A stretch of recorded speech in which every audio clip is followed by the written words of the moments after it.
Welcome to the second part of my review of two budget level products from Moondrop, specifically the Moondrop Joker headphones and now the Moondrop Dawn Pro DAC headphone amp dongle. If you didn't catch yesterday's video about the Moondrop Joker, you might want to check that one out if you're in the market for a budget system, because when Apos Audio sent me the Dawn Pro and the Joker, we were thinking of it as a potentially amazing system for under $150 to get yourself a great pair of closed back headphones and a dongle to drive them.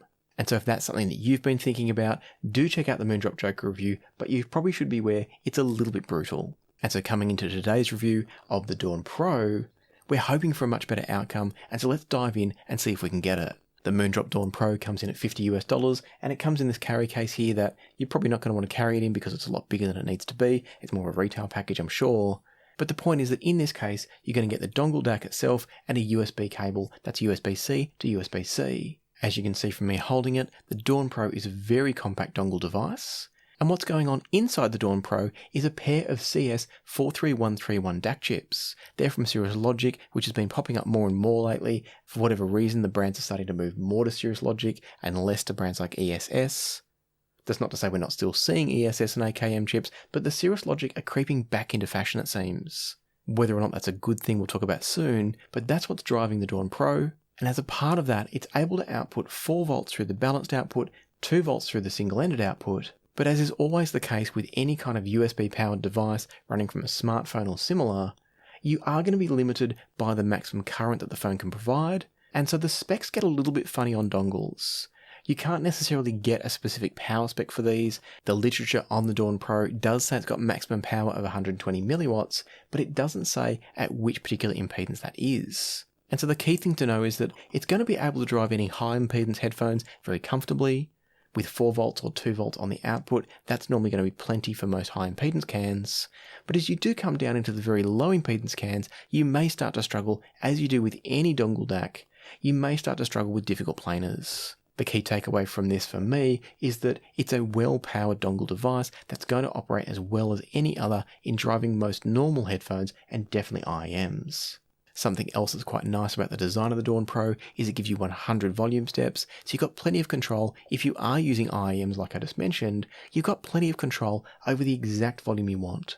Beyond that, there's some fancy marketing about the dual oscillators used in here, the 3 separate power supply control chips, all that kind of stuff. But in reality, most dongle DACs are going to be doing very similar things, and it's just marketing to make it sound good. That doesn't mean that it's not true, it doesn't mean that it won't result in a great sounding device, but my point is I wouldn't recommend getting too hung up on the marketing claims that you read in many of these adverts.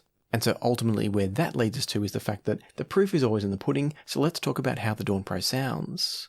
Before we do that though, I just want to remind you that if you're enjoying the channel, I'd love it if you'd hit the like button, and please hit the subscribe button, ring the notification bell, because it makes a huge difference to the channel and really helps me to keep making content like this. Talking now about the sound from the Dawn Pro, and the first thing I'll say is that in isolation, if I'm not comparing it to anything, it's a really nice sounding dongle. The sound is solid and punchy, it's smooth but with an excellent sense of detail, everything just sounds really good from it. Having said that, most dongles these days do.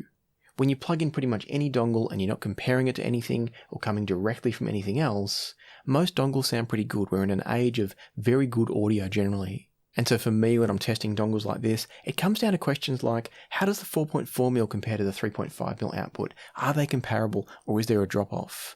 And then of course, how does this dongle compare to the others on the market? For all my testing of the sound quality of the Dawn Pro, I've been using the T-Audio Prestige Limited Edition IEM. I've got the review of that one coming soon, by the way. And I chose that IEM because it's generally quite revealing. It's a high quality, high-end IEM.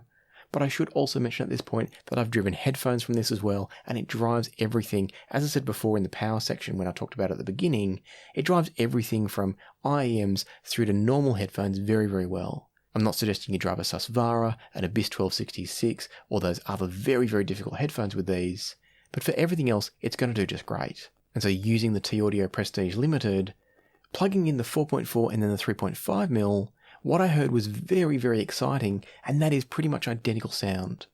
Often, as I said, you get a drop-off going from balanced to single-ended because many of these devices are optimized for balanced, but the great news is that's not the case in the Dawn Pro. Given that there was a short lag while I switched the connectors on the end of the Prestige Limited's cable, given that that lag was there, I don't think I could really distinguish between the single-ended and the balanced output. So it is worth noting that there could be a very subtle difference there, but it's not big enough that I could tell once that delay was put in place. And that's fantastic news because it means that you can buy any headphone, any IEM, you don't need to worry about getting a balanced cable or having a single-ended cable, you're going to get equal performance either way. So that's absolutely fantastic, and bravo to Moondrop for making sure that both outputs perform so well. Having gotten that test out of the way though, the big question for me was, this sounds good in isolation, but is it really better than anything else around the same price? I happen to still have the X-Duo Link version 2 here. That's a dongle DAC that I reviewed quite some time ago, and it's priced at just $5 more than the Dawn Pro, coming in at $55 US. The Link version 2 is a 3.5mm device only, and so I actually tested both of these together with the 3.5mm plugs so I could switch as quickly as possible. And the short version of how this performed was that I don't see any reason why you'd buy the Link version 2. The Dawn Pro was clearly and easily better. The Link version 2 produces a slightly narrower soundstage that might be a little bit deeper, but overall didn't feel as spacious and as well separated as what the Dawn Pro is delivering. The key thing for me though was that the detail and resolution from the Dawn Pro was a clear step ahead of the Link version 2. And that's fantastic. The Link V2 was one of my favourite options at around that $50 US mark. And in my opinion, the Dawn Pro absolutely smashes it. And so straight away, knowing that the Dawn Pro has just wiped the floor with the Link V2, a good quality, really solid $50 DAC, the next question for me was, just how good is the Dawn Pro? And so I turned to another very similar dongle DAC in the form of the Hydeas XO. The XO comes in at $100 US, making it double the price of the Dawn Pro. And so I compared the two to see if this even had a chance. Listening to Don't Know Why from the Blue Note Reimagined 2 album, and the opening sax in this track from the Dawn Pro started off absolutely holographic. It was just floating in space, really beautiful to listen to.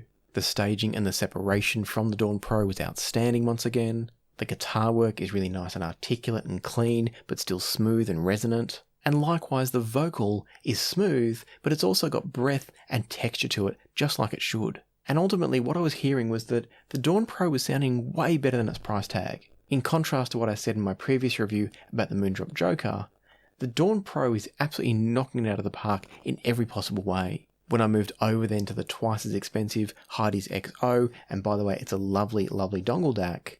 But moving over there, what I was shocked to hear was that saxophone became a little bit less holographic. In other words, I think the Dawn Pro was doing a better job of focusing the image and separating it from everything else. One area that I did notice a difference that could be good or bad depending on your tastes, your earphones, headphones, etc., is that I feel like the Hydeas XO sounds a little bit leaner. It's got a slightly more kind of delicate sound to it, a slightly more etched sound to it in some ways, not etched in a bad way or a harsh way, but there's a slight sense of increased clarity from the XO. And the reason I raise that is that some people might find something like the Dawn Pro a little bit too meaty. I don't think it's a particularly thick or chunky sounding dongle. But if you're coming from something like an XO, or that's a sound that you generally prefer, you know that you like that leaner, more sort of articulate sound, something like a Hydeas S9 Pro would be similar as well, then you may actually find there's a bit too much meat on the bones of the Dawn Pro. Having said that, I definitely prefer the Dawn Pro. As I said, it's not thick, it's not overly rich or warm, but it just leans a little bit more towards smoothness and warmth than something that leans a little bit the other way, like those Hydeas models. What that translates to from a listening point of view and on this particular track is that the Hydeas XO was focusing more on the breath and the texture at the expense of some of the richness and the smoothness of the vocal.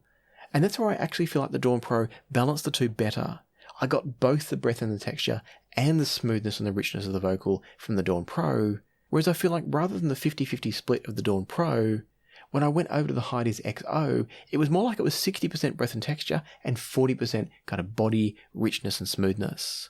And so I definitely think that the Dawn Pro is the better of the two units, and that's really exciting when it's half the price. Just in case it was a fluke and just happened to be the XO was not a good match for the Dawn Pro, I also grabbed the excellent 9038D from E1DA, and this is another $100 US dongle. It's one that I've rated as one of the best for quite a long time. And putting it up against the Dawn Pro, it once again was absolutely no match. Dawn Pro clearly and easily came out better. And so the short version of this is that Moondrop have created an absolute beast here in the Dawn Pro. This thing punches way above its price tag, is an awesome little device. I think the only knock that I have against it is the fact that I don't like this open hole design here. If you ever happen to be out and it's raining, or you have wet hands and you reach for it or go near it, there's a direct entry for water into the circuit board there. Now obviously you've got holes at each end for the USB-C and the headphone sockets, but I think for me that's probably the one drawback. I'm not a huge fan of the open hole design. I would have liked to see that closed up and just a pinhole for the LED to come through. But beyond that, I think Moondrop have absolutely nailed this. If you're in the market for a dongle, this is the one to buy unless you're going to spend over $100 and get up to some of the higher end ones. But this is going to beat anything in my opinion from below 50 all the way up to 100 or a little bit over it. So if you're in the market, check out the links down below. Again, as I said yesterday, if you want to say thank you to Apos for making this review possible, then do use the Apos link if you're in Canada or the USA.